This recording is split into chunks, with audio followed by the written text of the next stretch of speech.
لیکن برکت کا جو کی ٹو سکسیس ہے جناب، جو نسخہ ہے وہ میں آپ کو بتا دیتا ہوں۔ حضرت عبداللہ ابن مسعود رضی اللہ تعالیٰ عنہ، یہ وہ قاری قرآن ہے جنہوں نے فرمایا کہ کوئی ہے مدینے میں، مکے میں، عرب میں مجھ سے سونا قرآن پڑھنے والا؟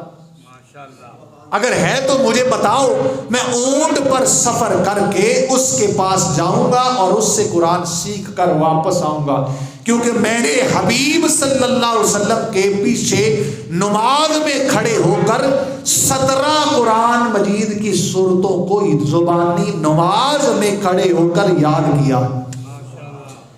تو یہ وہ صحابی ہیں جنہوں نے نماز میں حبیب کے پیچھے صلی اللہ علیہ وسلم کے پیچھے کھڑے ہو کر 17 سورتوں کو زبانی یاد کر لیا۔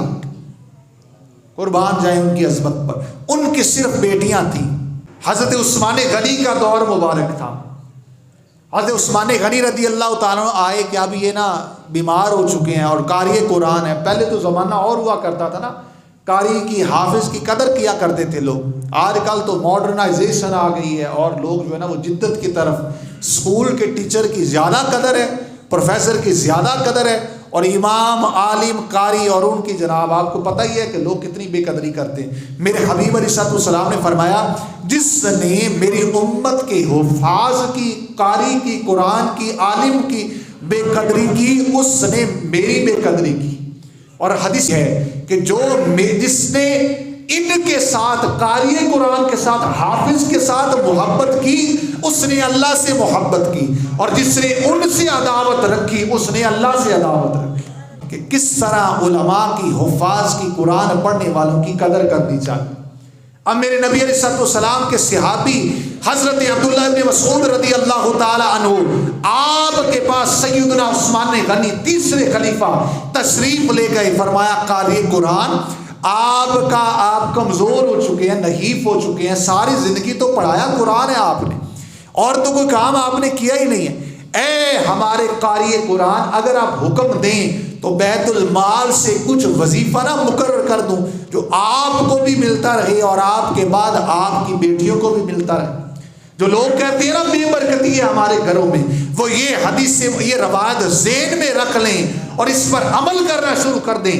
40 دن بعد انشاءاللہ اگر اللہ نے چاہ زندگی نے اجازت دی تو اسی ممبر پر میں بھی بیٹھا ہوں گا اور اس مسجد میں تم بھی آ جانا، اور تمہارے اگر حالات تبدیل نہ ہو جائیں تو قسم اٹھا کر کہتا ہوں اس رب کی جس کے قبضے میں میری اور تمہاری جان ہے، اللہ کے کرم سے، مصطفیٰ کے قرآن کے صدقے سے یہ دنیا بھی بدل جائے گی اور قبر میں بھی نور کا اجالا رب فرما دے گا۔ میرے حبیب علیہ السلام کے جانثار حضرت عبداللہ ابن مسعود فرماتے ہیں آپ کو یہ ڈر ہے کہ میری صرف بیٹیاں ہیں اور کمانے والا کوئی نہیں، اور میرے بعد یہ قحط سے، بھوک سے، افلاس سے ان کا حال مندہ ہو جائے گا۔